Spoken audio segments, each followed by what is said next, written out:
기도하겠습니다.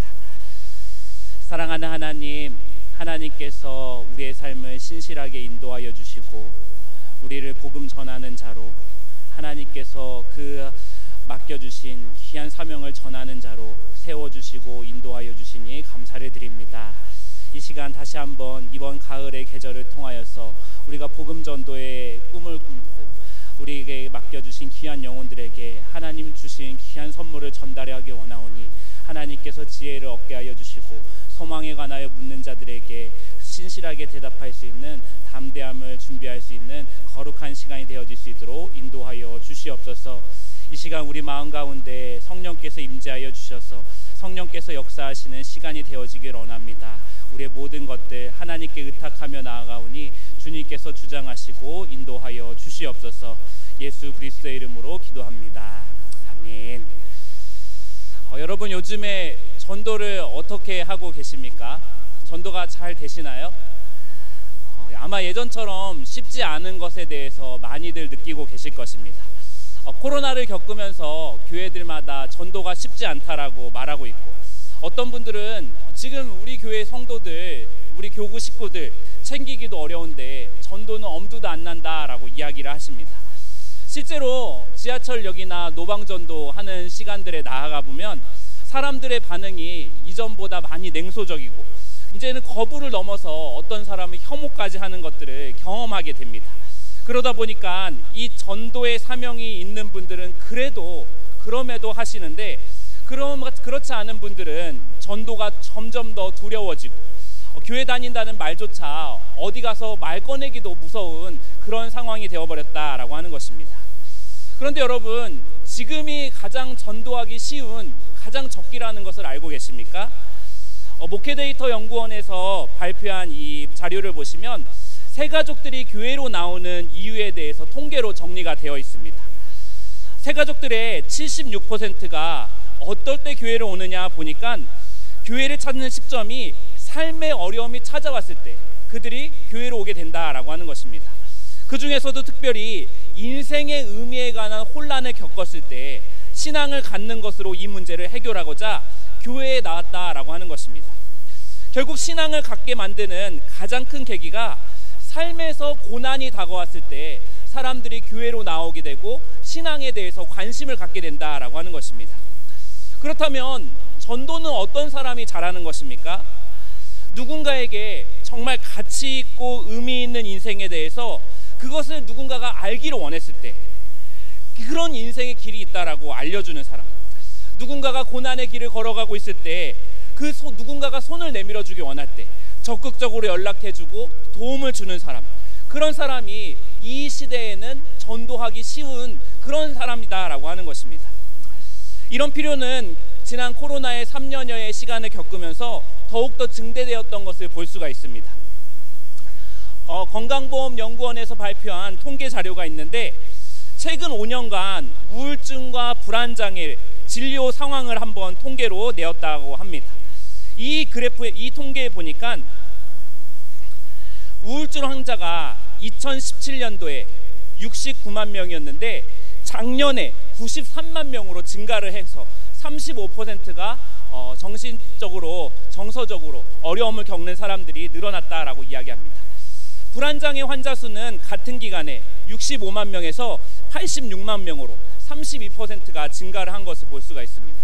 이에 대한 진료비도 73%, 83%씩 증가를 해가지고 사회적인 비용도 크게 증가가 되고 있는 것을 볼 수가 있습니다. 이 통계에는 나와 있지 않지만 여기에 나온 세부 사항을 보니까 최근에 5년간 20대 우울증 환자가 얼마나 증가를 했는지 보니까 127%, 젊은 사람들 중에서 우울증을 겪고 있는 사람이 127%나 배 이상으로 증가했다라고 이야기합니다. 또 불안장애 환자는 20대가 86% 증가해서 가장 많이 증가한 것을 볼 수가 있습니다.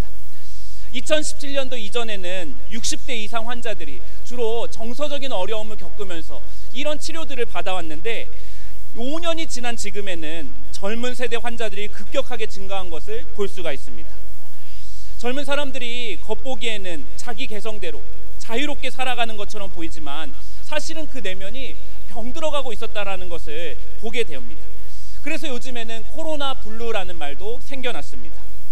이런 상황에서 사람들은 삶에 대한 위협감을 느끼기 때문에 우리가 사는 인생이 무엇인지, 사는 게 무엇인지, 죽음이 무엇인지 질문을 던질 수 있는 절호의 기회가 우리에게 주어졌다라고 하는 것입니다. 전 세계적인 질병의 재난 앞에서 질문을 던지고 죽음을 이기신 그리스도에 대해서 전하고 전도하기 좋은 기회가 지금의 시기다라고 하는 것입니다. 동시에 코로나의 상황이 얼마나 인간이 한계에 갇혀 있는지 잘 보여주는, 설명하기 좋은 아주 좋은 계기 아닙니까? 세상이 4차 산업혁명이다, 무슨 기술혁신이다 라고 하면서 마치 인간의 기술은 한계가 없고 인간의 능력은 무한한 것처럼 선전해 왔습니다. 그런데 코로나 기간을 통해서 우리가 배운 것이 무엇입니까? 인간이 정말 이 작은 바이러스 하나에 연약한 존재이구나. 거의 무방비 상태로 이 코로나의 전염병 위기를 통과하면서 우리가 이 자연세계 앞에서 얼마나 작고 겸손한 존재인지, 또 얼마나 한계가 있는 존재인지 여실하게 드러나게 되었습니다. 이때 우리가 무엇을 전해줄 수 있습니까? 한계가 없으신 그리스도, 영생을 주시는 그리스도에 대해서 전할 수 있는 계기가 생겼다라고 하는 것입니다. 또 이 코로나의 상황을 통해서 우리가 복음을 전할 수 있는 주제는 더 무궁무진합니다. 코로나에 대해서 사람들에게 이야기하면서 이 전염병이 어디서부터 비롯된 것이냐, 인간의 탐욕에서부터 비롯된 것이 아니냐, 이 인간의 탐욕으로 인해서 얼마나 세상이 깨어지고 망가졌는지를 보여주고, 결국 이 인간의 탐욕이 멈출 줄 모르고 폭주하고 있으며, 미래학자들은 2050년이 되면은 인간이 멸종하는 길로 들어서게 된다라고 말하는데, 이 인류 문명 자체에 대한 회의가 극심해지고 있는 이 상태에서 이것이 바로 인간의 죄의 본질이다. 세상에는 이 문제를 해결할 답이 없다. 이거 깨어진 세상들을 보여주면서 이제 다시 돌아와서 이 깨어진 세상을 회복해야 된다라고 말하면서 복음을 전할 수 있는 절호의 기회가 우리에게 주어졌다라고 하는 것입니다. 그러니까 개인적인 차원에서도 그들의 삶의 문제를 만져주면서 복음을 전할 수 있고, 아주 크게는 거대한 문명의 차원에서도 복음을 전할 수 있는 기회가 우리 가운데 주어졌다라고 하는 것입니다. 이런 상황에서 우리가 복음을 전하려면 복음을 전할 준비가 되어야 되지 않겠습니까? 저는 전도라는 말을 참 좋아합니다. 이 전도의 사전적인 의미를 보니까 도리를 세상에 널리 전한다라고 말하는데, 여기서 길 도자를 사용해서 직역을 하면은 길을 전해주는 것, 길 안내가 되어주는 것이 바로 전도다라고 말할 수가 있습니다. 우리는 길을 전하는 사람입니다. 교회에 오는 초대권을 배부해가지고 그것을 우리가 전도 다 했다라고 끝내는 것이 아니라, 길을 잃어서 깊은 절망에 빠진 사람들에게 여기에 희망이 있다, 이게 진짜다, 여기에 답이 있다라고 길을 알려주는 사람이 우리다라고 하는 것입니다. 그리고 그들과 함께 길을 걸어가 주는 것이 우리 전도자의 특권이자 사명이다라고 하는 것입니다. 이런 의미에서 오늘 저는 여러분과 함께 우리가 전할 복음의 길, 이 길의 본질에 대해서 이야기를 해보고, 어디서부터 우리가 이 복음 전도를 시작해야 될까, 그것에 대해서 한번 이야기를 해보고자 합니다. 자, 그렇다면 강의 안에 보시면 부흥의 본질에 대해서 이야기하고 있습니다. 첫째로, 우리는 왜 하나님의 일을 감당하는가? 여기에 계신 분들 중에는 많은 분들이 이미 전도를 해보셨거나 지금도 하고 계시고 앞으로 하실 분들이라고 믿고 있습니다. 그렇다면 우리가 왜 전도를 해야 됩니까? 좀 더 질문의 범위를 광범위하게 바뀌어서 우리가 왜 하나님의 일을 감당하냐 하는 것입니다. 여러분, 왜 그렇게 헌신하십니까? 우리가 하나님의 일을 감당하는 이유는 무엇이냐면, 하나님께서 지금도 일하고 계시기 때문입니다. 우리가 하나님의 일을 감당하는 유일한 이유는 예수님께서도 지금도 일하고 계시기 때문입니다. 예수님이 어떤 일을 하고 계십니까? 오늘 강의 안에 나와 있는 성경 구절들을 한번 살펴보도록 하겠습니다. 마태복음 16장 18절에서 19절 말씀입니다. 우리 한 목소리로 함께 읽어보도록 하겠습니다. 또 내가 내게 이르노니 너는 베드로라, 내가 이 반석 위에 내 교회를 세우리니 음부의 권세가 이기지 못하리라. 내가 천국 열쇠를 내게 주리니 내가 땅에서 무엇이든지 매면 하늘에서도 매일 것이요 내가 땅에서 무엇이든지 풀면 하늘에서도 풀리리라 하시고, 예수님께서 뭘 하고 계시느냐, 우리 18절 말씀에 내 교회를 세우리니 라고 하는 그 표현에다가 한번 동그라미를 쳐보시기 바랍니다. 예수님께서 지금 교회를 세우고 계신다라고 이야기합니다. 그리고 그 교회에 무엇을 주셨냐라고 이야기하냐면 천국 열쇠를 내가 주었다라고 이야기합니다. 교회를 통해서 천국의 문을 여는 일을 행하고 계시다라고 말합니다. 코로나 바이러스는커녕 음부의 권세조차 이 교회를 이길 수 없는 권능을 예수님께서 부여해 주셨다라고 분명하게 말하고 있습니다. 사도 바울은 이것을 뭐라고 표현했냐면 에베소서 1장 22절에서 23절에 또 만물을 그의 발 아래에 복종하게 하시고 그를 만물 위에 교회의 머리로 삼으셨느니라. 교회는 그의 몸이니 만물 안에서 만물을 충만하게 하시는 이의 충만함이라 라고 말합니다. 교회를 세우시는데 그 교회가 만물을 충만케 하시는 이의 충만의 증거다 라고 말하고 있습니다. 이것을 골로새서에서는 조금 더 우주적으로 표현하고 있습니다. 그의 십자가의 피로 화평을 이루사 만물 곧 땅에 있는 것들이나 하늘에 있는 것들이 그로 말미암아 자기와 화목하게 되기를 기뻐하심이라. 세상과 하나님이 분리되어 있고 하나님을 모르고 살아가는 세상을 향해서 그리스도의 피를 통해 어떤 일이 일어나느냐, 만물과 하나님이 화목하게 되는 일이 일어난다. 그리고 이 일을 하나님께서 지금 행하고 계시고 이것들을 교회를 통해서 이뤄가신다라고 말하고 있습니다. 그리고 베드로 사도 역시 비슷한 말을 합니다. 베드로전서 2장 4절에서 5절 말씀에 사람에게는 버림받았으나 하나님께서는 택하심을 입은 보배로운 산돌이신 예수께 나아가 너희도 산돌같이 신령한 집으로 세워지고 예수 그리스도로 말미암아 하나님이 기쁘게 받으실 신령한 제사를 드릴 거룩한 제사장이 될지니라. 아멘. 여러분, 신령한 집을 세워주고 계시고 하나님이 기뻐 받으실 만한 거룩한 제사장을 세워가신다라고 베드로 사도 역시 말하고 있습니다. 여러분, 이 말씀이 정말 믿어지십니까? 왜 여러분 하나님의 일을 하는 겁니까? 왜 우리가 사람을 데려옵니까? 왜 우리가 교회를 세웁니까? 우리가 만물을 회복시킬 수 있습니까? 우리가 신령한 집을 세울 수 있습니까? 아닙니다. 하나님이 하시는 일이기 때문에 우리는 거기에 동참할 뿐이지 우리가 세우는 것이 아니다라고 말하고 있는 것입니다. 우리는 하나님께서 지금 그 일을 행하고 계시는데 이 일에 동참하도록 우리를 부르셔서 하나님이 행하시는 그 위대한 역사를 우리가 직접 목격할 수 있도록 하나님께서 특권을 주셨고 그 특권이 무엇이냐? 전도하는 일이다라고 말씀하는 것입니다. 그렇기 때문에 우리는 하나님의 일을 감당하는 것이고 이것을 우리의 사명이다라고 부르고 있는 것입니다. 하나님이 이 일을 안 하시면 우리가 어떻게 교회를 세우겠습니까? 우리가 어떻게 만물을 회복하고 세상과 하나님 사이를 중재해서 화목하게 하겠습니까? 다 불가능한 일입니다. 그런데 이것이 가능한 이유는 예수님께서 지금도 이 일을 행하고 계시기 때문이다 라고 말씀하고 있습니다. 그러니까 우리가 하나님의 일을 감당하는 이유는, 우리가 전도하는 이유는 하나님이 우리를 불러주셨고 지금도 사람을 살리고 구원하는 일을 행하고 계시며 그 일을 직접 볼 수 있는 영광스러운 특권을 우리에게 주셨기 때문이다. 반대로 하나님의 일을 하면서 하나님이 행하시는 일들을 볼 수 없고 내가 경험할 수 없다면 이보다 더 비참한 일이 없습니다. 그거는 그냥 소진되는 일이지 그냥 그것에서 만족함을 누릴 수 없다라고 하는 것입니다. 우리는 전도하는 이유는 그 사람의 생명을 우리가 살리려고 하는 것이 아니라 하나님이 그 사람의 생명을 살리려고 하시고 하나님이 그 사람을 지금 구원하고 계시고 그 일을 우리가 직접 옆에서 목격할 수 있는 특권을 주셨기 때문에 우리는 그저 하나님의 일을 동참하는 것으로 이 전도하는 일을 감당한다라고 하는 것입니다. 여러분, 우리는 하나님께서 이 만물을 회복하시는 데 있어서 정점에 서 있는 사람입니다. 그것이 바로 복음 전하는 자의 특권이다라고 성경은 이야기하고 있습니다. 왜냐하면 건물이 교회가 아니고 여러분 한 사람 한 사람이 교회이고 그리스도의 몸이기 때문입니다. 그래서 전도해야 교회가 세워진다라는 말은 틀린 말입니다.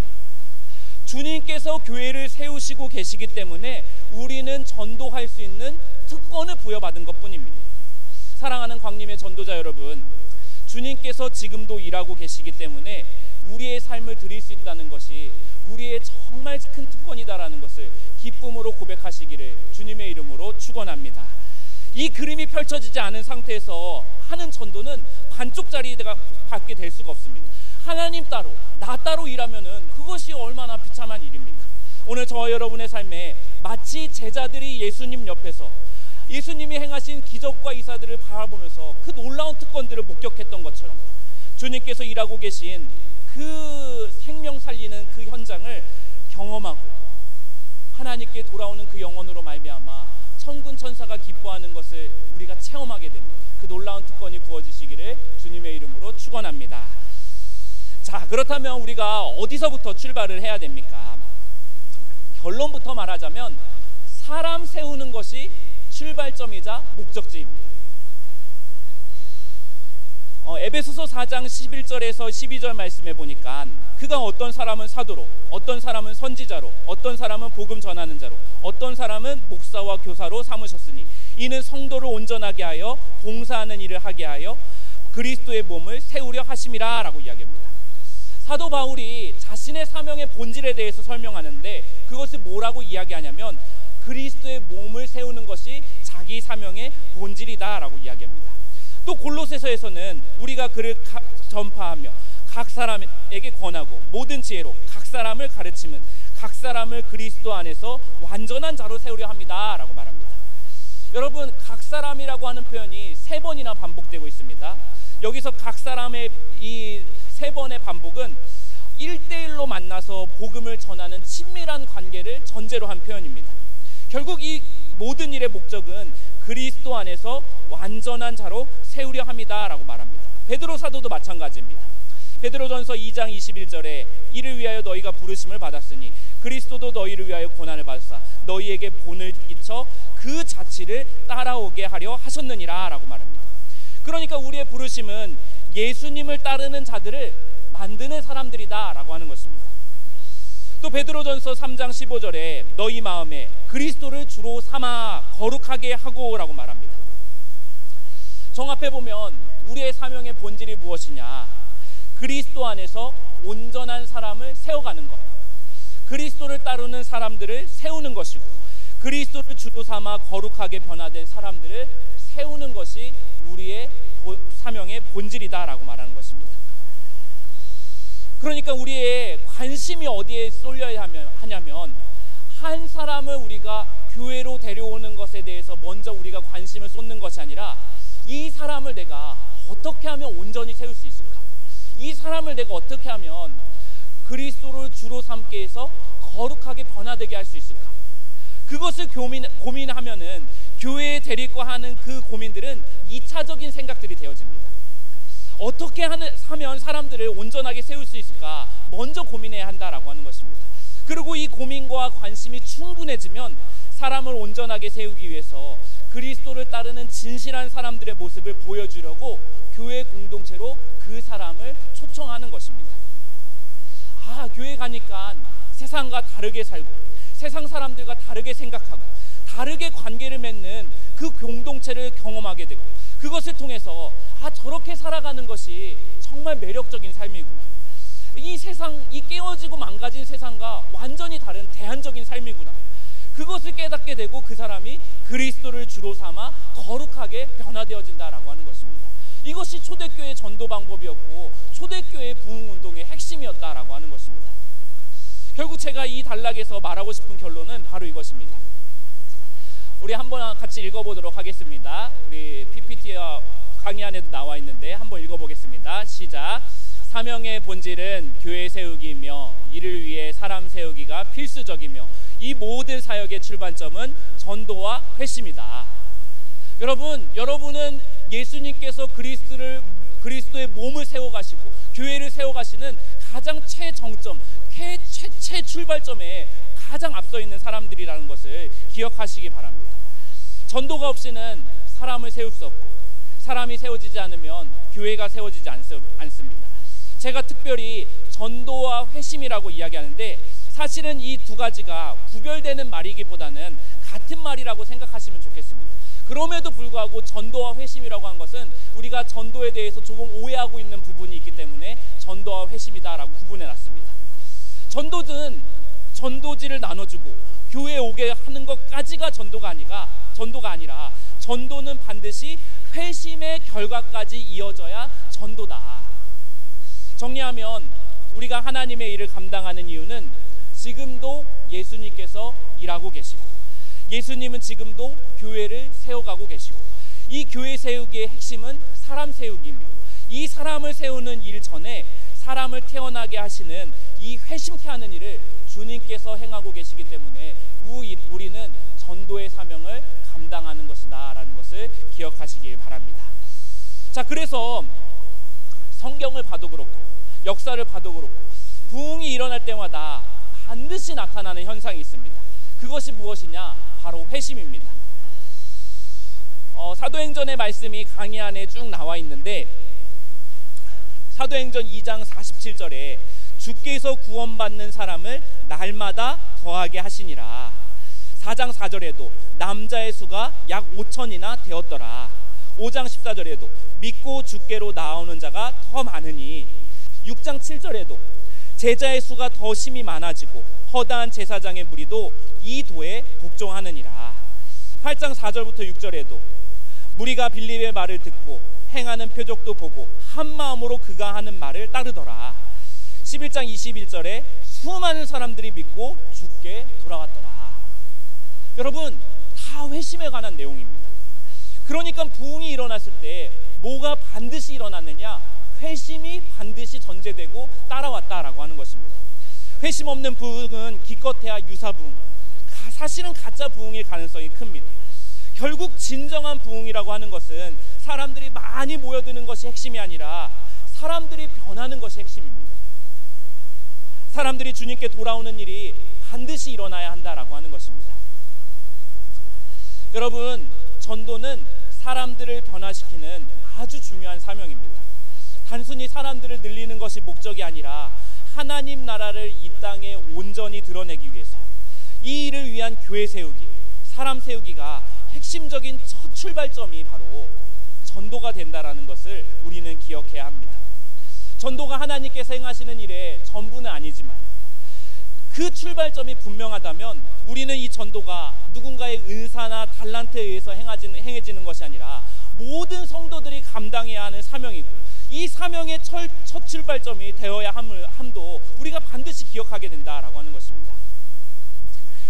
여담이지만 80년대 90년대에는 대학교 캠퍼스 내에 선교단체가 아주 활발히 활동을 했습니다.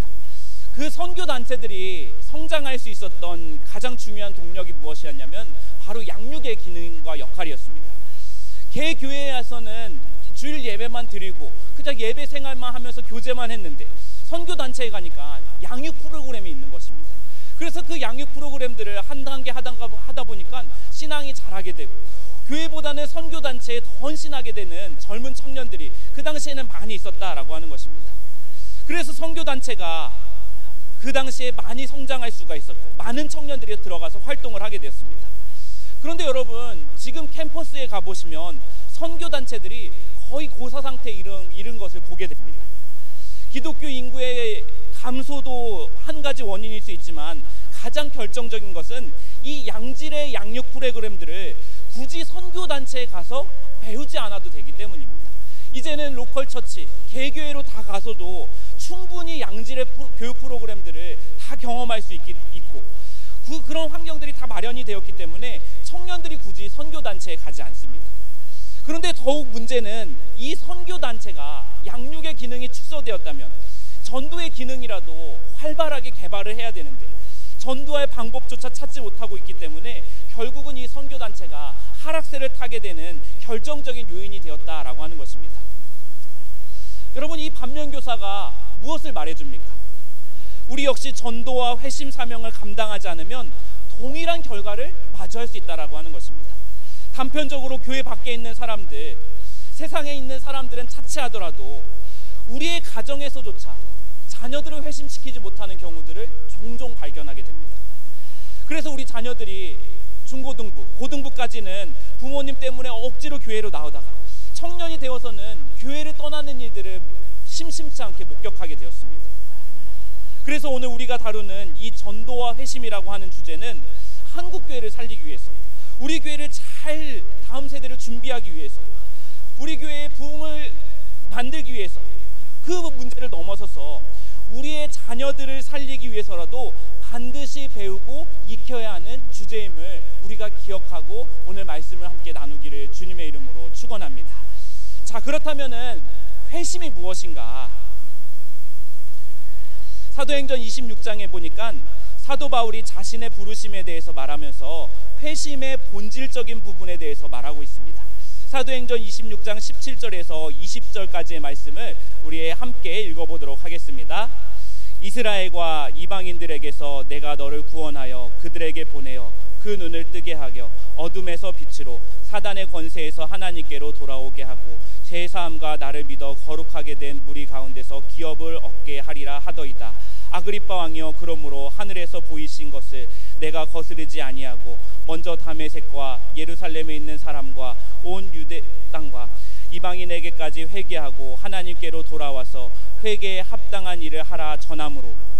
여러분, 여기서 회심에 대한 중요한 세 가지가 등장하고 있다는 것을 보게 됩니다. 먼저 첫째로 어둠에서 빛으로, 그리고 사단의 권세에서 하나님께로 돌아오게 하고 라고 18절에 말합니다. 그러고 나서 어떤 결과를 가져왔느냐? 거룩하게 된 무리, 새로운 공동체 안에 들어오게 되었다라고 합니다. 먼저 이 어둠과 사단의 권세는 회개해야 될 죄의 영역을 의미합니다. 그리고 빛, 하나님, 이 죄사함과 믿어라고 하는 이 표현은 하나님께로 돌아오는 회심의 과정을 이야기하고 있습니다. 그리고 이 거룩하게 된 무리, 새로운 공동체에 속한다라고 하는 것은 20절 말씀 끝부분에 회개에 합당한 일을 하라라고 이야기하는데, 이것이 바로 회개에 합당한 열매다라고 이야기하는 것입니다. 회심은 어둠과 사탄의 권세로 대표되는 세상에서 돌이켜서 하나님께로 돌아오는 것입니다. 하나님께로 돌아오는 것에서 다 회심이 끝나는 것이 아니라 회개에 합당한 일, 거룩한 무리, 새로운 공동체 안에 속하는 것까지가 회심이다라고 하는 것입니다. 결국 회심은 어둠에서 죄에서 돌이켜서 빛의 공동체로 들어가는 것까지가 회심이다라고 하는 것을 이 사도행전 26장의 말씀이 잘 보여주고 있습니다. 자, 그렇다면 이러한 회심에 필요한 세 가지 요소가 필요하다는 것을 알게 됩니다.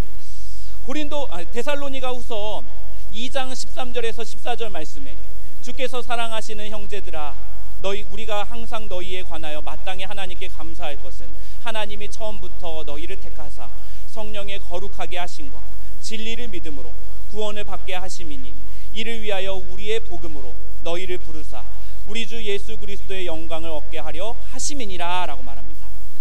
이 말씀 속에서도 구원을 받기 위해서 두 가지가 필요하다라고 이야기하고 있습니다. 하나는 성령의 거룩하게 하심, 또 하나는 진리를 믿음이다라고 말합니다. 그리고 이를 위해서 우리의 복음, 우리를 복음 전하는 자로 부르셨다라고 말합니다. 이 말씀을 보면 구원, 이 참된 회심을 위해서 세 가지 요소와 역할이 필요하다는 것을 알게 됩니다. 바로 전도자가 있고, 진리를 찾는 사람이 있고, 그것을 찾는 사람을 건지시는 성령님의 역할이 있고, 그것을 통해서 참된 회심에 이르게 된다라는 것을 보게 되어집니다. 여러분, 진리를 찾는 사람들이 분명히 우리 주변에 반드시 있습니다. 찾지 않아서 그렇지 우리 주변에 그런 사람들을 종종 심심치 않게 만나게 됩니다. 제가 광림교회 와서 몸무게가 7kg가 쪄가지고 어쩔 수 없이 수영을 다니게 되었습니다. 수영에 다닌 지 한 5개월 정도가 되었는데, 그 5개월 정도 그 기간 동안에 수영 강사 선생님이 남자분이시나 20대 후반이나 30대 초반처럼 보여요. 그래서 그 선생님 근데 비가 정말 많이 온 날, 그때 이제 수영장에 나갔는데 회원이 저랑 어떤 여자분 딱 한 분 나오신 거예요. 그래서 2명밖에 없으니까 선생님이 오늘 무슨 수영하냐고, 우리 같이 물속에 여기 같이 모여가지고 같이 얘기하자고, 그래가지고 운동을 안 하고 얘기를 하면서 그 선생님이 저한테 물어보는 겁니다. 뭐 하시는 분이에요? 이렇게 물어보셔가지고 제가 목사라고 처음엔 얘기하지 않고 뭐 하는 사람처럼 보이는데요 하니까 선생님이세요? 이렇게 물어보시는 거예요. 그래서 선생님이 아니고 교회 목사라고, 부목사라고 얘기하니까 그분이 깜짝 놀라는 겁니다. 그 옆에 있는 분은 또 뭐 하시는 분이세요? 이렇게 물어보니까 압구정에 있는 성형외과에서 일하는 분이라고 그래가지고 우리 같이 압구정에서 왔다고 이러면서 막 같이 얘기를 막 하는데 그 선생님이 그날 이후부터 저를 대하는 태도가 조금씩 달라지기 시작하더니 저를 그 어린이 풀장 있잖아요. 거기를 계속 데리고 가는 겁니다. 데리고 가면서 목사님, 저 사실 성경책이 한 권 필요해요. 교회는 안 다니는데 성경책이 한 권 필요한데 저 성경책 좀 갖다 주세요. 그래가지고 이 사람 뭔가 그래서 성경책을 얼마 있다가 구입해가지고 갖다 줬습니다. 성경책을 갖다 주니까 목사님, 성경책에서 뭘 보면 돼요? 그래서 요한복음을 한번 읽어보시라고. 요한복음을 읽어보시라고 하더니 그러더니 그분이 저는 그냥 이분이 정말 읽을까 그래도 목사로서 체면이 있어서 성경책을 갖다 줬는데 요한복음 다 읽고 온 겁니다. 목사님, 저 사실은 교회는 안 다니는데 하나님이 있는 것 같아요. 목사님, 어떻게 하면은 제가 하나님을 만날 수 있어요? 이렇게 물어보는 겁니다. 그래서 그분하고 얘기를 하면서 정말 그렇게 깨달은 것이 무엇이냐면 지금도 진리를 찾는 사람이 분명히 있구나. 나중에 알고 보니까 그분이 삶에 굉장히 큰 어려움을 겪고 있는 시간이었습니다.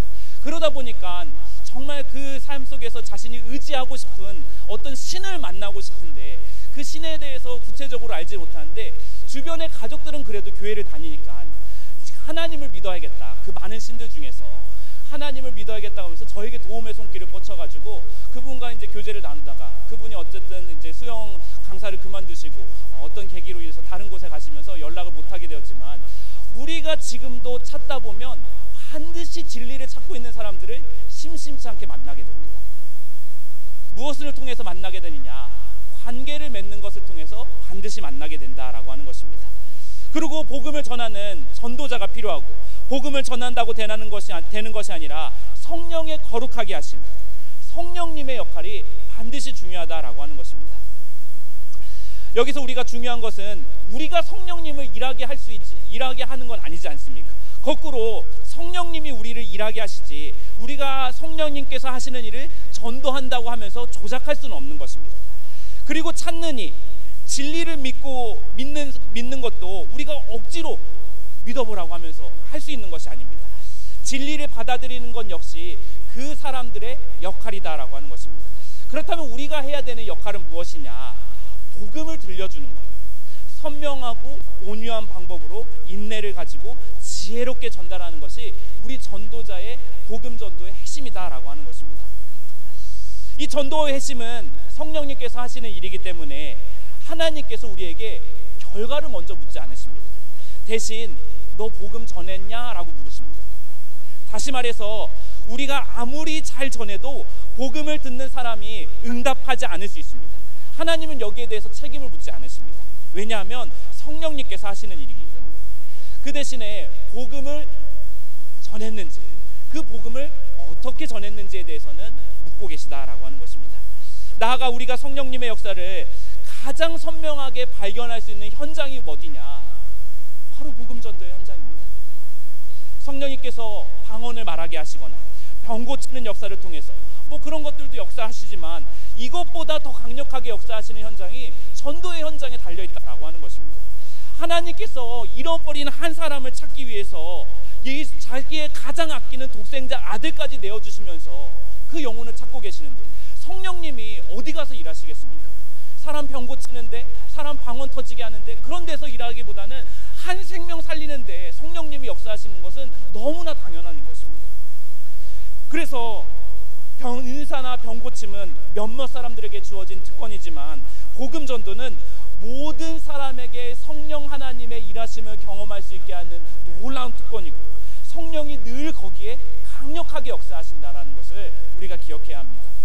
그래서 정말로 성령 충만을 경험하고 싶다면 여러분들이 기도원에 찾아가거나 어디 찬양 집회 가거나 그렇게 할 것이 아니라 하나님께서 가장 관심 갖고 있어 하시는 한 영혼을 주님께 돌아오는 일에 우리가 참여하게 될 때 거기서 성령 하나님의 일하심을 강력하게 경험할 수 있다라고 하는 것입니다.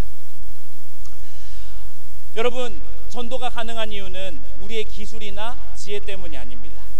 우리의 어리석음에도 전도가 가능한 것은 하나님께서 정말 급하시기 때문입니다. 하나님의 가장 첫 번째 관심사가 한 영혼에 달려있기 때문입니다. 그래서 우리는 이 하나님의 부르심을 더 가깝게, 더 선명하게 다가가기 위해서 어리석은 방식이 아니라 선명한 복음, 온유한 방법으로, 지혜로운 방법으로 복음 전하는 것을 반드시 연습해야 됩니다. 전도자, 그 사명은 누군가에게만 주어져 있는 것이 아니라 우리 모두에게 주어져 있는 것입니다. 우리가 전도하면서 오해하기 쉬운 것은 어떤 사람을 회심시키려고 영접 기도를 시킬 때가 있습니다. 그런데 영접 기도를 했다고 회심하는 것은 아닙니다. 성령님께서 그 사람의 입술을 주장해 주셔야만 반드시 회심이 일어나는 것입니다. 우리가 할 일은 이 복음을 좀 더 선명하게 전하는 방법입니다. 자, 여러분, 회심의 유형 두 가지에 대해서 소개를 하고 있습니다. 첫 번째 유형이 무엇이냐? 점진적 유형입니다. 초대교회에 12명의 사도들이 있었는데 가룟 유다를 제외하고 이 11명의 사도들은 일정 기간 동안 점진적으로 주님에 대해 나가다가 어느 순간에 주님을 자신의 삶의 주인이라고 여기고 예수님께서 따라가신 길을 따라가게 되는 온전한 제자로 세워지게 됩니다. 그것이 점진적인 회심의 유형이다라고 하는 것입니다. 두 번째는 급진적인 유형으로 사도 바울처럼 어느 날 어느 사건을 통해서 짧은 기간 동안 복음을 듣고 즉각적으로 회심하는 것을 말합니다. 초대교회 12명의 사도 중에 사도 바울을 제외하고 나머지 11명은 모두 다 점진적인 회심을 경험하였습니다. 그러니까 지금도 하나님께서 회심시키시는 방법은 급진적으로 회심시키시는 방법도 있지만 점진적일 때가 더 많이 있다라고 하는 것입니다. 점진적인 유형이란 무엇을 말하냐? 예수님에 대한 호기심이 생깁니다. 아까 말했던 수영 강사 그분처럼 그분에 대해서 알아가려고 하다가 어느 순간 그가 하나님이시오, 정말 그분이 내 죄를 사하셨고 그가 새로운 하나님 나라를 이 땅에 시작하셨다는 것을 발견하고 예수를 나의 주인으로 받아들이고 그 삶을 위해서 자신의 삶을 드리는 것이 점진적 회심의 과정이다라고 하는 것입니다. 여러분은 어떠십니까? 여러분은 회심하셨을 때 급진적으로 하셨습니까? 아니면 점진적으로 하셨습니까? 너무 점진적으로 말씀하셔서 잘 듣지 못했습니다. 거리가 정말 멀어 보입니다. 여러분, 어쨌든 7, 80년대에 우리 교회들이 막 성장할 때, 한국 교회가 막 성장할 때는 급진적인 회심들이 많이 일어났습니다. 그런데 그 시기를 지나고 나서 많은 분들이 점진적으로 회심해가는 것을 보게 되어집니다. 다만 점진적인 회심을 경험한 분들이 조심해야 될 것은 그냥 교회를 오래 다녔다고 해서 회심한 것이 아니다라는 것을 분명하게 알아야 됩니다. 여러분, 우리가 전도와 회심을 하면서 세상에 밖에 나가서 전도하는 것도 굉장히 중요한 일이지만 교회 안에도 아직 회심하지 않은 사람들이 생각보다 많이 있습니다. 그 사람들 회심시키는 것도 우리의 관심사가 되어야 합니다. 오늘 그 부분은 다르지 않겠지만 어쨌든 우리의 관심사가 이 회심이라고 하는 과정이 온전한 과정이 반드시 있다는 것을 기억해야 됩니다. 점진적인 회심은 회심의 분명한 과정이 있고 하나님을 알려고 하는 과정이 있다가 정말 내가 하나님의 자녀구나, 하나님이 나의 삶의 주인이시구나, 그것을 고백하는 것이지 어릴 적부터 교회 다니다가 어느 날 점진적으로 회심했다라고 하는 것은 아니다라고 하는 것입니다.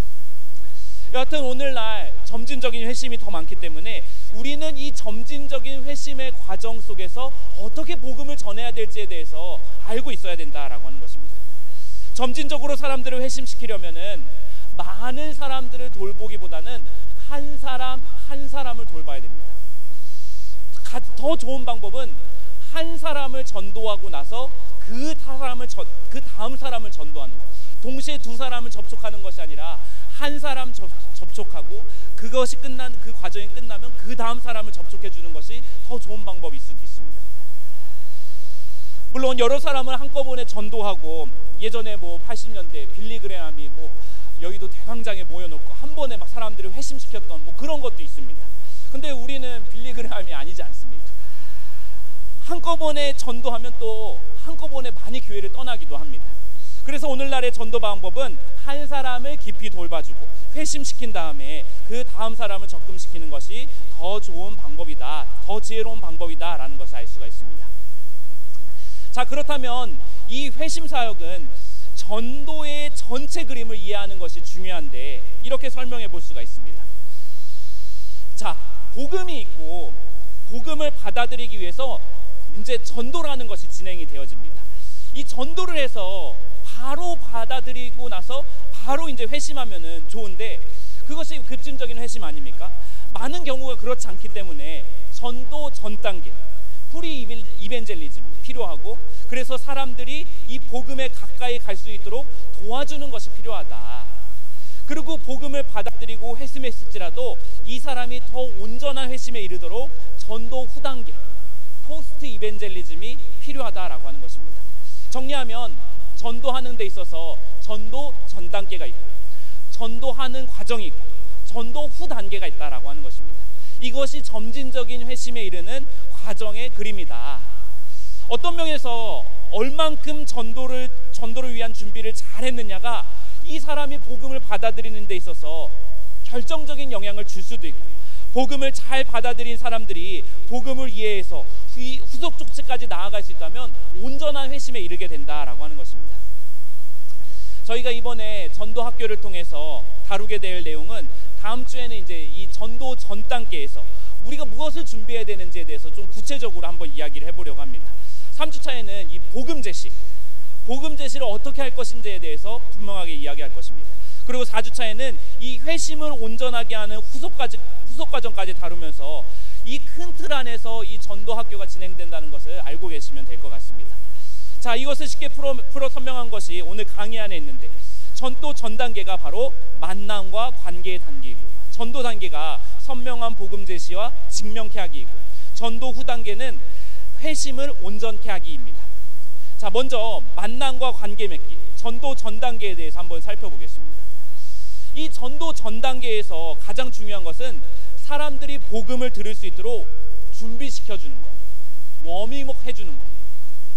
일종의 우리가 운동하기 전에도 준비체조를 막 하지 않습니까? 그 준비체조를 해주는 과정을 의미합니다. 많은 사람들이 준비되지 않은 사람에게 갑자기 불쑥 들어가서 복음을 전합니다. 그런데 그렇게 되면은 이 사람이 준비가 되지 않았기 때문에 화들짝 놀라서 그 복음을 화들짝 거절합니다. 그래서 이 준비의 과정을 여러 가지 단계로 접근을 해서 준비를 시켜주는 것이 필요합니다. 지적인 면에서도 준비를 시켜줘야 되고, 정서적인 면에서도 준비를 시켜줘야 되고, 그 사람의 의지적인 측면에서도 준비를 시켜줘야 됩니다. 지적인 것들 중에서 사람들과 이야기를 하다 보면 기독교에 대해서 편견을 가지고 있는 사람들을 심심치 않게 발견하게 됩니다. 특히 코로나 시기를 겪으면서 어떤 기독교가 뭔가 혐오의 대상처럼 막 그렇게 여겨진 측면들이 있기 때문에 먼저 교회 다닌다라고 말을 꺼내는 것도 무서울 정도로 기독교에 대해서 오해하고 있는 측면들이 있습니다. 그런데 오히려 그 오해하고 있는 것들을 그 사람들에게 잘 풀어주고 잘 설명해 줄 수만 있다면 그 사람이 돌아오는 데 있어서 더 쉽게 돌아올 수 있는 계기가 되어줄 수 있다라고 하는 것입니다. 정서적인 면에서는 아까도 말씀드렸다시피 생각보다 많은 사람들이 이 마음의 정서적인 어려움, 상처들을 많이 가지고 있습니다. 그것들을 잘 만져줄 때 이 사람이 복음을 잘 받아들일 수 있다라고 하는 것입니다. 의지적인 면에서도 내가 정말 변할 수 있을까? 자신감 결여가 있습니다. 내가 정말 이 교회를 다니고 나서 내 삶이 그 예수를 주로 삼고 그것을 내 삶을 변화시킬 수 있을까 하는 그 의지적인 측면에서 뭔가 어려워하고 부담스러워하는 측면들이 있는데, 이것들을 잘 다뤄주면서 사람들을 복음을 받아들일 수 있게 하는 것이 전도 전 단계이다. 이걸 하기 위해서 반드시 무엇이 필요하냐? 바로 관계를 맺는 것이 필요합니다. 지금 우리는 교리를 믿게 하는 것을 하려고 전도하는 것이 아니라 예수님을 인격적으로 만나게 하기 위해서 전도를 하고 있기 때문에 결국 나라고 하는 인격체를 통해서 우리가 예수님을 전할 수밖에 없습니다. 세상의 사람들은, 예수님에 대해서 모르는 사람들은 예수님의 존재를 알 수 없기 때문에 결국은 나를 통해서 예수님이 어떤 분인지에 대해서 발견할 수밖에 없는 것입니다. 그래서 복음 전도에서 굉장히 중요한 것이 관계를 맺는 것입니다. 관계성 속에서만 이 복음 전도가 이루어질 수 있다라고 극단적으로도 이야기할 수 있습니다. 자, 관계 맺기가 전도 전 단계라면 그 다음 단계는 선명한 복음 제시와 증명케 하기입니다. 여기서 선명한 복음 제시라고 하는 말을 다른 말로 표현해주면 복음이 그 사람의 인생을 해석해 줄 수 있도록 하는 것. 복음이 그 사람의 인생을 해석해 줄 수 있도록 하는 것. 더 좋게는 지금 그 사람이 겪고 있는 인생의 어려움, 하나님이 없기 때문에 겪는 인생의 문제들을 잘 보여주면서 그것을 하나님이 있으면 어떻게 해결할 수 있는지에 대해서 그것들을 보여주는 것이 복음 제시의 선명한 방법이 되어질 수 있다라고 하는 것입니다. 여러분, 이 시대는 기독교의 뭔가 교리의 탁월함을 보여주면서 기독교 진리의 뭔가 우월함을 보여주면서 복음을 전하는 것보다 이 진리가 너 인생의 해답이야, 이 진리가 너 인생에 소망을 줄 수 있어, 그렇게 전도하는 것이 더욱더 좋은 방법이고 효과적인 방법입니다. 그러려면 그 사람의 상황이나 그 삶의 어려움들을 잘 알고 있어야 됩니다. 진단이 나와야 처방이 나오듯이 우리는 일종의 영적인 의사가 되어줘야 합니다. 그리고 복음을 받아들였다면 그 사람들이 어떤 반응이 나올 텐데 그 반응에 따라서 다르게 대응해 줄 수 있어야 합니다. 우리가 별다른 노력을 안 했는데 갑자기 덜컥 나 교회 나갈래, 나 예수님 믿을래 하는 사람들이 있습니다. 영접까지 하고 세례받겠다고 하는 사람이 있습니다. 그러면 그 사람들을 가만히 들여다보고 주의 깊게 관찰해 줘야 됩니다. 별 생각 없이 그 사람이 복음을 받아들였다면 그 사람의 영접이나 세례를 연기시켜 줘야 됩니다. 여러분, 예수 믿는 것을 주저하는 사람들도 있습니다. 너무나 사실은 당연한 반응입니다. 인생을 바꾸는 것인데 부담스러워하는 것이 지극히 당연한 반응입니다. 그러면 그 부담감이 뭔지에 대해서 공감해주고 그 부담감을 넘어갈 수 있도록 도와주고, 이런 과정들이 필요합니다. 복음을 전했는데 예수님이 잘 누군지 모르겠다고 합니다. 시간이 필요하다고 이야기합니다. 나중에 나가겠다고 이야기합니다. 그러면 그 사람을 방치하고 기다려주는 것이 아니라 그 사람이 예수님을 알아갈 수 있게 도와줄 수 있는 방법들을 찾아줘야 됩니다. 이런 여러 다양한 상황들에서 돕는 것이 전도하는 방법이고 관계 전도의 핵심이고 복음 전도의 방법이다라고 하는 것입니다. 여러분, 그래서 복음 전도는 지루할 틈이 없습니다. 사람마다 다 케이스가 다른데 어떻게 지루하겠습니까? 어떻게 매번 똑같은 강의를 듣는다고 공부를 안 할 수가 있겠습니까? 맨날 공부해도 다양한 케이스들이 나옵니다. 어떤 전도 공식이나 멘트를 위해서 우리가 전도할 수 있는 것이 아니라 정말 인격적으로 그 사람을 밀고 당기면서 도와주는 과정이 복음 전도의 정말 놀라운 특권입니다. 결과적으로 그래서 복음 전도가 생각보다 어려운 일이기도 하지만 생각보다 쉬운 일이기도 합니다. 내가 하는 것이 아니라 성령님께서 그 사람을 만져주고 계시기 때문입니다. 내가 하려고 하면 그 다양한 반응에 대해서 어떻게 우리가 다 대응하겠습니까? 근데 성령 하나님께서 진짜 일하십니다. 그 사람이 정말 예수님께 돌아오는 그 과정 속에서 하나님이 그 사람의 마음과 상황과 여러 환경들을 다 조정해 가시는 것들을 우리가 여태까지 발견하고 목격하지 않았습니다. 자, 그 다음이 회심을 온전케 하기입니다. 이 부분은 세례까지 나아가서 세례 이후에 공동체에 속하는 것을 의미합니다. 그리고 이 공동체에 속하여서 초기 양육이 바르게 되어지면 온전한 회심에 이르게 된다라고 말하고 있습니다. 여러분, 교회 안에 신앙이 정체되고 성장하지 않는 사람들이 있습니다. 그 사람들이 왜 그렇게 되는 것이냐면 이 복음의 후속 조치가 없었기 때문입니다. 세례까지는 받고 회심까지는 했는데 그 다음에 공동체 안에 들어가서 초기 양육을 실패했기 때문에 그 사람들이 성장하지 않는 겁니다. 이제 와서 다른 것들을 해보려고 하니까 쉽지 않은 것입니다. 그래서 이 세례식 이후에 공동체에 들어가서 그 사람들의 살아가는 모습을 통해서 초기 양육이 바르게 되어지는 것이 이 사람이 온전한 회심에 이르는 일에 있어서 굉장히 중요한 골든타임이다 라는 것을 알 수가 있습니다. 자, 여기까지 50분간의 강의를 했는데 10분 쉬었다가 3시부터 다시 이어서 하도록 하겠습니다. 잠깐 10분 쉬었다가 하겠습니다.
피곤하시죠?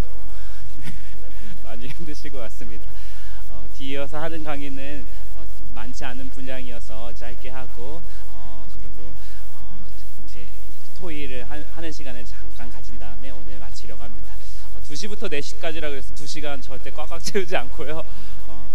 시간적 여유를 좀 두고 이렇게 배려하면서 하려고 하니까 4주 동안 빠지지 마시고 참석해 주시기 바랍니다. 또 한 가지 말씀드린 거는 담임 목사님이 어느 한날 그날이 도적같이 오셔서 강의를 하신다고 하셨습니다. 그래서 그날이 언젠지 모르니까 꼭 빠지지 마시고 저도 알면은 미리 말씀을 드릴 텐데 그날이 언제인지 알려주지 않으셔가지고 어쨌든 같이 오셔가지고 저희가 이렇게 같이 전도하는 귀한 일들에 헌신하고 있다고 이렇게 같이 은혜를 나눴으면 좋겠습니다.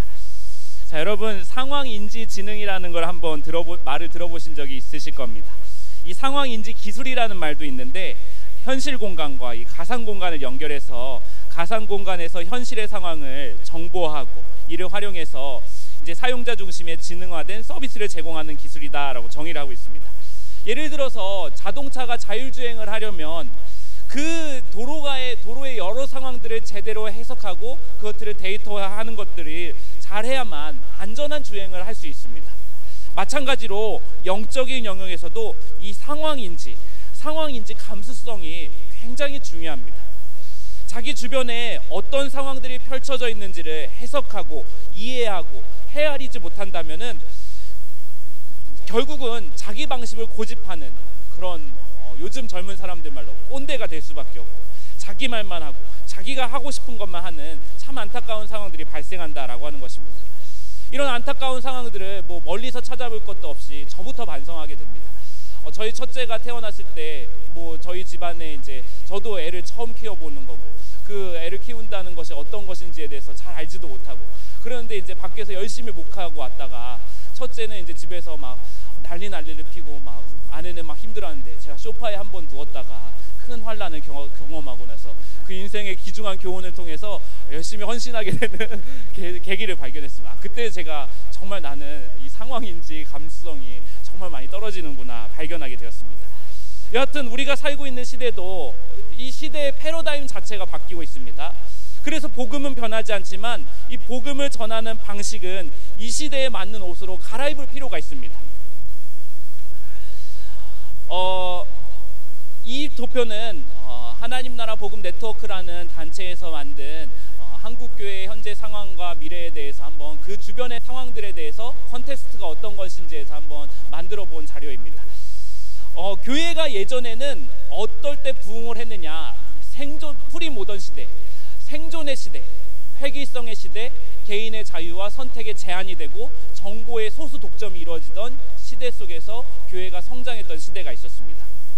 그런데 이 모던 시대로 넘어오면서 사람들의 관심사가 어디로 갔냐, 이제는 생존에서 관심을 가지기보다는 문화나 생활, 삶의 질에 대해서 고민하고 다양성의 시대가 있고 개인의 자유와 선택에 대해서 고민하고 정보를 공유하는 그런 시대가 펼쳐지게 되었습니다. 그러고 나서 요즘에 이제 2022년은 포스트 모던 시대라고 할 수가 있습니다. 이 포스트 모던 시대는 이 프리 모던 시대와 모던이 함께 어울려 있는 복합적인 시대라고 말할 수가 있습니다. 요즘에 직장 다니시는 분들 이야기를 들어보면 회사에서 임원을 맡고 계시는 분들이 고민이 있다고 합니다. 이 20, 30대 젊은 직원들을 어떻게 대해야 될지 모르겠다라고 하는 것입니다. 실제로 많은 20, 30대 젊은이들이 쉽게 직장을 그만두고 이직하는 것들을 많이 보게 됩니다. 그러면서 이분들의 고민은 어떻게 하면 그들에게 좀 더 다가갈 수가 있을까? 오직했으면 90년대생이 온다라는 책이 나올 정도로 그 세대에 대해서 사람들이 공부하는 그런 시대가 되었다라고 하는 것입니다.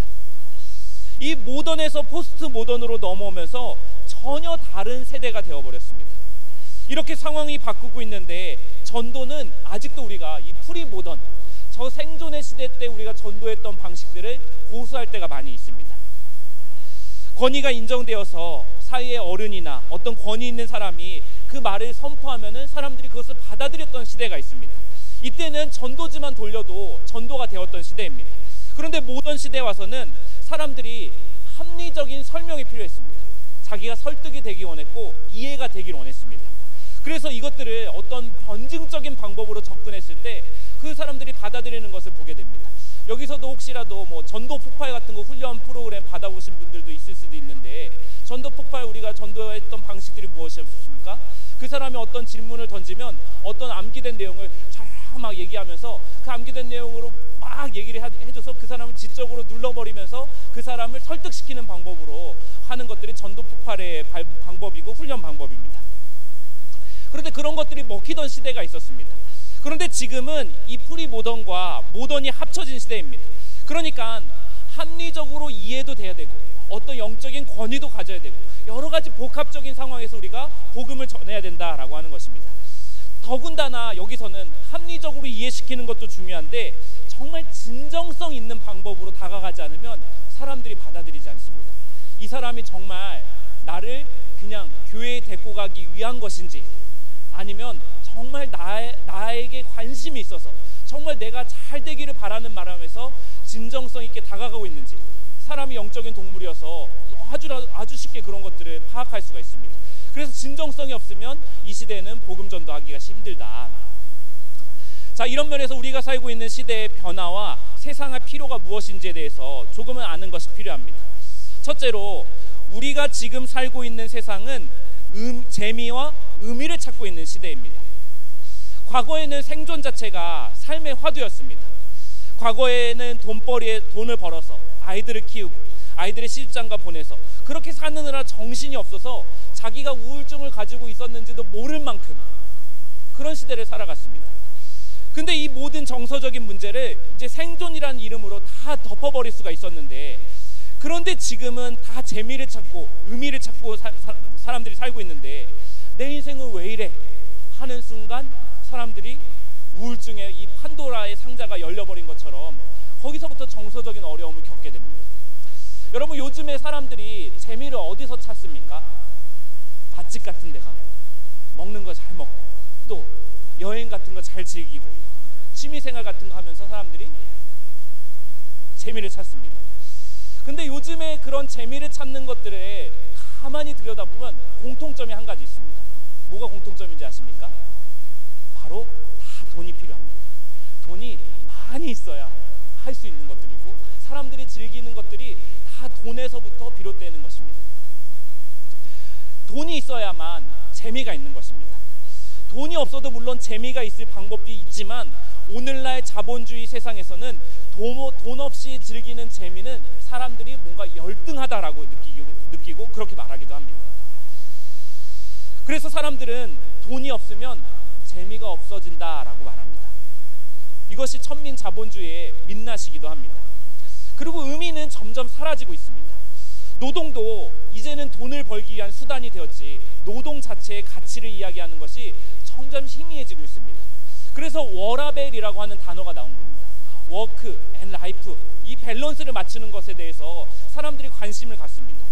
왜냐하면 이 노동하고 삶하고 같이 갈 수 없기 때문에 이 두 가지가 대치되는 것이다라고 여겼기 때문에 이것을 잘 조율하는 삶이 좋은 삶이다라고 사람들이 이야기하고 있는 것입니다. 그런데 여러분, 진정한 재미와 의미는 언제 가능합니까? 하나님과의 관계가 형성되었을 때 진정한 재미와 의미를 찾을 수 있는 것입니다. 음식을 먹고 여행을 하고 몸을 관리하고 운동하는 것, 취미생활하는 것이 하나님 관계 안에서 이루어지면 이것이 정말 즐거운 것을 넘어서서 의미 있는 것으로도 발전이 될 수가 있습니다. 그런데 문제는 우리 그리스도인들조차 이거를 잘 누리지 못할 때가 있습니다. 복음을 전하는 사람이 먼저 세상이 주는 유사 재미에 거기에 휘둘리는 것이 아니라 하나님만이 주실 수 있는 참된 재미와 의미를 먼저 누린 다음에 그것을 전해줄 수 있는데 그 라이프의 삶이 없이, 그 라이프 스타일 없이 복음 전환이 힘이 없는 것입니다. 우리는 보여줄 수 있는 사람이 되어야 합니다. 말을 잘하는 사람이 아니라 보여주는 것을 잘하는 사람이 되어야 됩니다.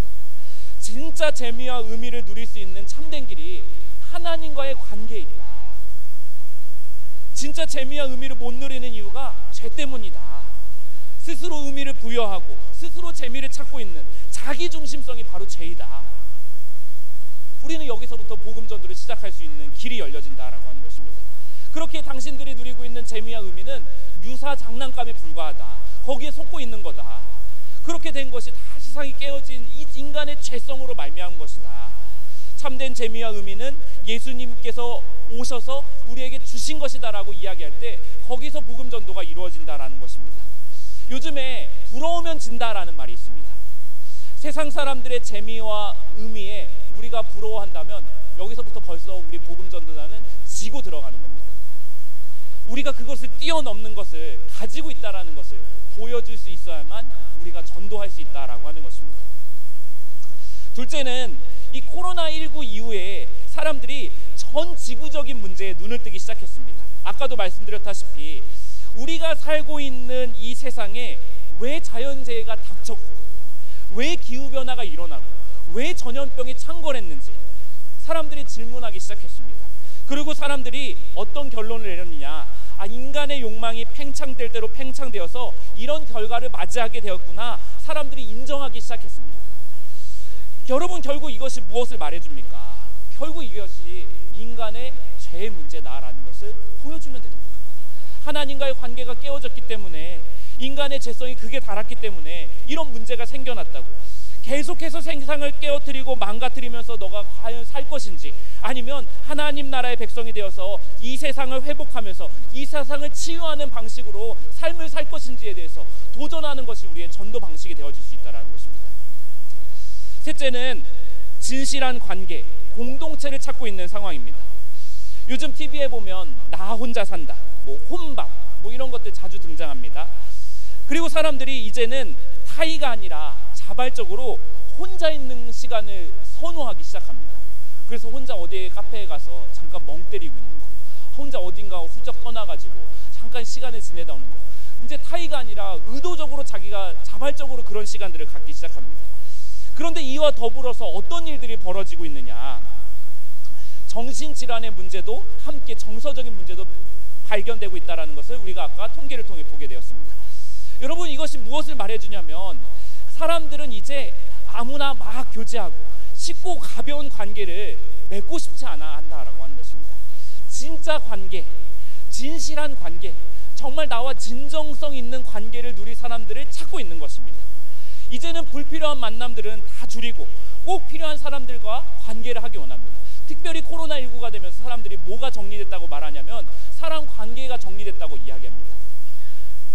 그러면서 사람들이 이 관계의 중요성, 정말 내가 함께 가야 할 사람이 누구인지에 대해서 발견하는 시간이 되었다고 말합니다.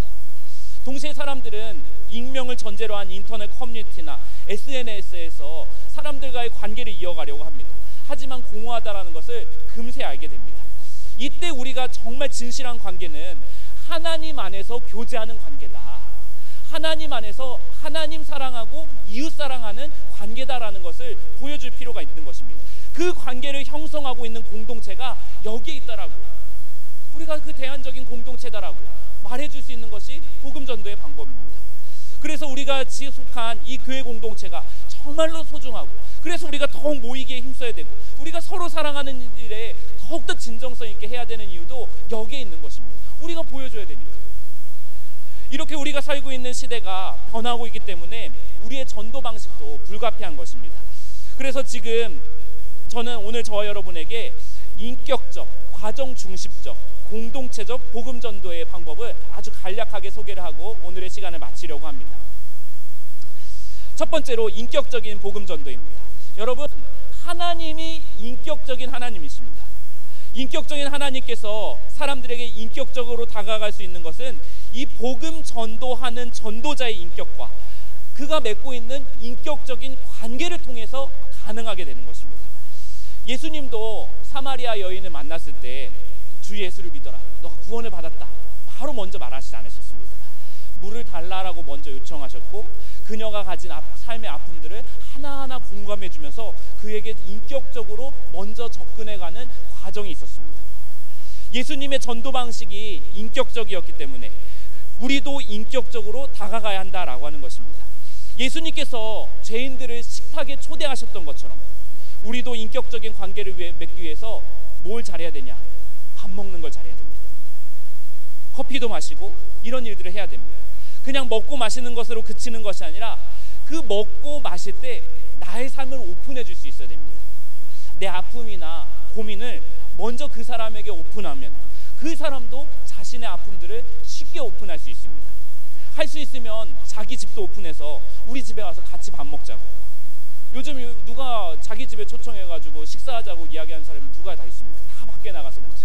근데 그 자기 집을 오픈한다는 그 상징성이 있기 때문에 자기 집을 오픈해서 누군가를 초대했을 때 정말 그 사람이 이게 정말 진정성 있는 것이구나 라는 것을 느낄 수가 있습니다. 그때부터 사람의 마음이 조금씩 열려주고 내가 먼저 열어줄 때 그 사람이 변화되는 것을 알 수가 있습니다. 비록 이 과정이 쉽지 않지만 그 사람과 내가 유대관계, 신뢰관계만 형성되면은 이때부터는 복음 전하는 게 정말로 쉬워집니다. 두 번째는 과정 중심적입니다. 전도 대상자와 관계를 맺고 이 관계가 깊어지다 보면 이 사람을 복음으로 끌고 가는 과정이 필요합니다. 그래서 우리의 정체성은 길 안내자에 가깝다. 그들이 가야 할 길을 안내해주고 보게 해주고 경험해주는 과정을 함께 걸어가주는 사람이 전도자이다. 그래서 우리는 이 과정 중심적 전도에서 무엇을 기억해야 되냐? 우리는 길 안내자다. 우리는 마치 여행 가이드다. 이것을 기억하고 그 사람이 함께 가는 길을 같이 걸어가주는 것이 필요하다. 마지막은 공동체적 복음 전도입니다. 이 사람이 어느 정도 과정에 얻어가 교회 공동체 주변에 맴돌다가 어느 순간 교회 공동체로 들어오게 하는 것이 가장 좋은 복음 전도 방법입니다. 쉽게 말하면 복음을 전하고 먼저 교회에 와서 주일 예배를 드리고 가는 사람보다 복음을 전하고 먼저 속회와 같은 공동체에 먼저 들어가고 그리고 나서 나중에 교회에 나온 사람이 훨씬 더 쉽게 정착합니다. 결국 공동체에 속하는 것이 회심을 하고 정착하는 데 있어서 큰 영향을 끼친다는 것을 알게 되어집니다. 그래서 우리의 전도는 이 공동체까지 인도하는 것이 우리의 전도가 되어야 한다라는 것을 기억하시면 좋겠습니다. 사랑하는 전도자 여러분, 이 전도의 방법이 결코 쉬운 것은 아닌 것을 저도 잘 알고 있습니다. 머리로는 어느 정도 공감을 하고 이해는 하는데 실행할 때 옮기기에 부담스러운 것도 사실입니다. 예수님도 제자들을 회심시키는데 3년이 걸렸습니다. 그런데 사람들이 한번 온전한 회심을 경험하니까 거기서부터 놀라운 도미노 현상이 일어났습니다. 초대교회가 놀랍게 부흥했습니다. 그 지역사회가 바뀌었습니다. 세상이 변하고 로마가 변했습니다. 요즘 부흥하는 교회가 어디 있냐라고 할 수 있지만 그것은 지극히 인간적인 생각입니다. 하나님께서 지금도 일하고 계시기 때문에 우리가 이 일에 동참하기만 하면 우리의 시간과 물질과 노력을 들이면서 이 길을 안내해 줄 수만 있다면 요즘에도 부흥하는 교회가 여기 있다라고 말할 수 있다라고 하는 것입니다. 이번 가을 복음 전도를 통해서 정말 성령 하나님께서 놀랍게 일하시는 그 현장들을 경험하시고 그것을 깨닫게 되고 체험해야 되는 은혜가 있기를 저 여러분의 삶에 있기를 주님의 이름으로 간절히 축원합니다. 잠시 기도하겠습니다. 사랑하는 하나님, 오늘 유앙겔리온 전도학교 첫 주차 과정을 통해서 우리가 전해야 될 복음에 대해서 알게 하여 주시고 그 전도의 본질이 무엇이며 우리가 회심까지 이끌어야 될 그 과정이 어떤 것인지 알게 하여 주시니 감사를 드립니다. 이 시간을 통하여서 우리의 그 전도 방식들이 조금씩 변화되고 조금씩 깊어지는 은혜가 있기를 원합니다. 다양한 사람들을 만나지만 그 속에서 성령 하나님께서 일하고 계심을 믿습니다. 우리가 전도할 때마다 성령 하나님께서 가장 강력하게 일하시고 계신 그 현장을 목격하게 하여 주시고 그것을 통해서 전도 대상자가 교회에 오는 것으로 만족하는 것이 아니라 나 자신이 성장했다라고 나 자신이 성령 하나님을 충만하게 경험했다라고 그렇게 성숙의 깊이를 더해갈 수 있는 은혜와 은총들을 허락하여 주시옵소서. 이제 이 시간 이후로부터 우리가 함께 오늘 배운 은혜들을 나누면서 우리가 함께 결단해야 될 전도 대상자들을 품고 함께 기도하기 원합니다. 하나님, 한 주간의 삶 동안 우리가 돌아가는 삶의 자리에서 그들을 만나게 원하오니 하나님께서 그 일들을 주장하여 주시고 만나게 하시고 초청하게 하시고 하나님께서 그들과 함께 식탁의 교제까지 누릴 수 있는 은혜들을 허락하여 주셔서 그 관계가 하나하나 깊어질 수 있도록 주님께서 동행하시고 인도하여 주시옵소서. 우리 주 예수 그리스도의 이름으로 기도합니다. 아멘.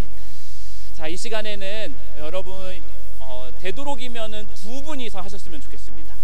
우리가 앞으로 할 전도도 웬만하면 1대1로 접촉하는 관계이기 때문에 웬만하면 두 분이서 모이시고 부득불 세 분이서 모이셔야 된다면 세 분이서 모이셔가지고 우리 강의한 제일 끝에 보면은 질문 남는 질문 세 가지가 있습니다. 거기에 대해서 한번 나눠보시면서 거기에 대해서 함께 전도 대상자까지 누구를 품고 있는지 한번 이야기를 나눠보시고 그렇게 같이 잠깐 중보기도 해주시고 오늘의 시간을 자유롭게 마치시면 될 것 같습니다.